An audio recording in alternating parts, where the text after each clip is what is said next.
All right, what's up, watch fam? I am going on my way to pick up a watch that I'm pretty excited about, and I thought that I would let y'all tag along with me for the journey. It's my beater sticks, jeez. But yeah, we are going to pick up the Oak and Oscar that I picked up off eBay just a couple days ago, ordered it when I came through while I was on vacation. And yeah, super excited to go pick this up. So let's roll to the car. Do something a little bit different for this video. So like I said, we are going to pick up this Oak and Oscar Burnham, and I figure you guys get to hang along with me for the ride a little bit. I'm really excited about this watch for a couple different reasons. All right, I want to say this came out in 2014, maybe a little bit sooner, and I definitely wasn't in the watch collecting place that I am now. And these sold out relatively immediately. A couple years later, Chase and the fine folks over at Oak and Oscar released another watch that I wasn't in a position to get at the time. In my opinion, out of all the micro brands, you know, Oak and Oscar probably have been the most consistent next to Manta. But I give a lot of credit to Oak and Oscar for really starting the high quality micro brand. And I think it is very important to distinguish, you know, a micro brand versus Moser, right? Like these really luxury brands. The beauty of the micro brand segment is that these are affordable pieces that you can own that you won't see on everyone's wrist. Definitely Oak and Oscar, their names are always, I think, pretty unique. They're very hipster-ish vibe, which I totally dig. You know, I love that the design aesthetics, a lot of grays, orange, blues, look great in a flannel shirt. Definitely a unique take on field watches.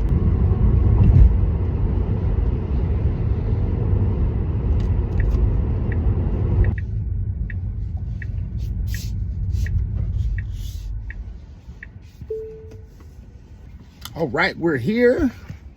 All right, let's go.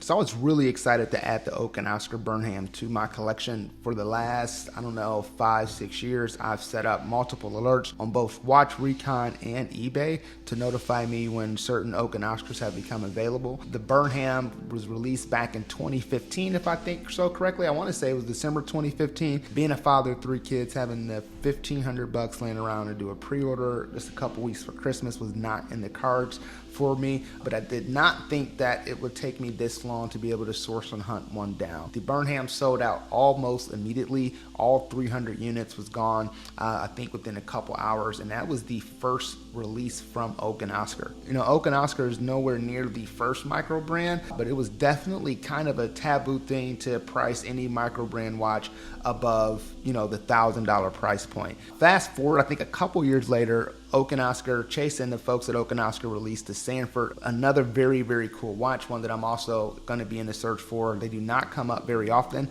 There was a PVD version and a steel version that was released, and once again, both sold out in minutes. This one was a 40mm case and a GMT movement, which was something I was really excited about and something I'm eventually going to add to the collection. You can only imagine how excited I was when I finally got an alert the other day that there was an Oak and Oscar Burnham in great condition with the wallet that initially came with, buy it now price that was relatively reasonable. So I took the opportunity and jumped on owning it. So the Burnham comes in a 42mm case. Because of the design aesthetic and the watch primarily being all dial, there's no bezel. The watch does wear quite a bit bigger than 42mm. I would say it's closer to 43.5 to 44mm in terms of its wearability. And a lot of that is due to the lug-to-lug length. So the lug-to-lug length on this one is 51.5mm based off my measurement, and anything over 50 starts to make it a little bit harder for smaller wrist size to wear. I have a relatively average wrist size at 7.25, so I am able to get away with the Burnham. I think it looks really great on the wrist, but it does wear kind of large. This is a larger watch that is meant to have really bold, strong wrist presence. Despite that, the watch is only 12mm thick. I say only 12mm thick, as there are definitely some field watches, diver watches that are now pushing the 14, 15, 16mm thick range. 12 millimeter thick for a watch this size actually feels definitely proportionate and makes the watch a lot more wearable. Lastly, Oak and Oscar went with 22 millimeter lug width, which is something that I also really like for this style watch. I think field watches are best served on thicker ammo straps, and having a 22 millimeter option will definitely make that a lot easier to do. I also think the watch looks great on NATOs, and because it's 22 millimeters, you can open yourself up to a lot of different leather NATOs, Zulus, and more heavier straps that are not often found in some of the smaller 20 millimeter strap ranges. Let's dive into the dial, and the first aesthetic that I was really excited about was the use of a sandwich dial. So for those that might not be watch aficionados, a sandwich dial is, instead of the luminescence being applied to individual numerals, the lumen is instead applied into a disc underneath. The product is you end up getting a dial with cutouts versus apply indices, and I think the effect looks great. I also enjoy the fact that they chose to display all the Arabic numerals outside of 6. So on the dial, you will notice that the 7 have this little hash mark. There's nothing unique about 7 in Oak and Oscar history outside of they thought it looked great on the font. I love the fact that they were consistent with using this throughout everywhere the 7 appears on an Oak and Oscar. So the 7th, the 17th, the 27th date all have the same 7 on the date wheel. The date wheel does match the gray color of the dial, which is also a really small attention to detail that a lot of micro brand watch manufacturers, even some of the larger ones, do not get right.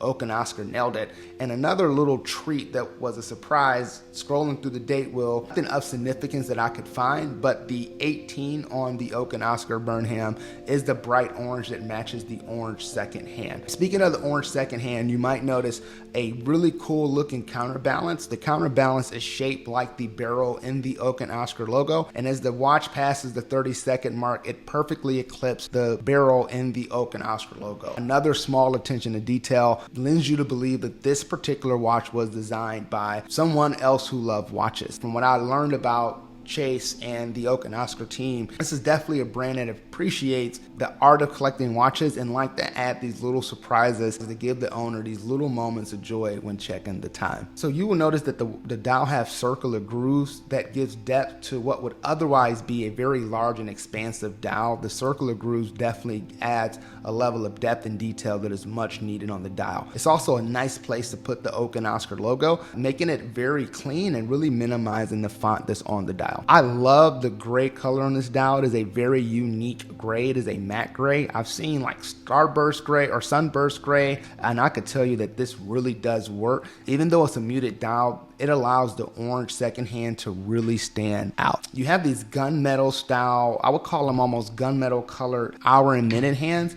At first glance, I thought this would be really hard to tell the time, and I was really concerned about its legibility. However, just a little bit of luminescence is added onto the hands, make it really clear to read in all sorts of light. And as one can be expected, whenever you see a sandwich dial, you're expecting really great lume. The Oak and Oscar here does not disappoint. There is some fantastic lume that is showing up.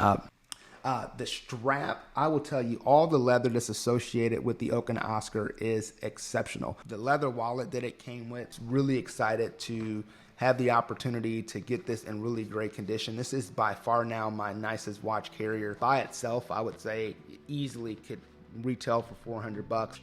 The straps wear really nice over time. You can definitely tell that mine had quite a bit of wear to it, but it still looks phenomenal, and it's the most comfortable leather strap I've owned. Scrolling through Oak and Oscar Instagram page, you'll notice, it's a very cool brand. One of the things I enjoyed about Oak and Oscar before I became an owner, that they're very engaged into the community on social media. They respond to their hashtags. The owner very active on the forums. I've been a member of Watch You Seek probably since 2014, and I can remember when that watch first came out. He was definitely excited to be talking about it and interacting with the community, taking all sorts of feedback. And I think as you watch the brand evolve, you can see where that feedback has come into play, and they continue to put out watches that accommodate a lot of different type of collectors while keeping the Oak and Oscar design language. So as always, thank y'all for tuning in and watching the video.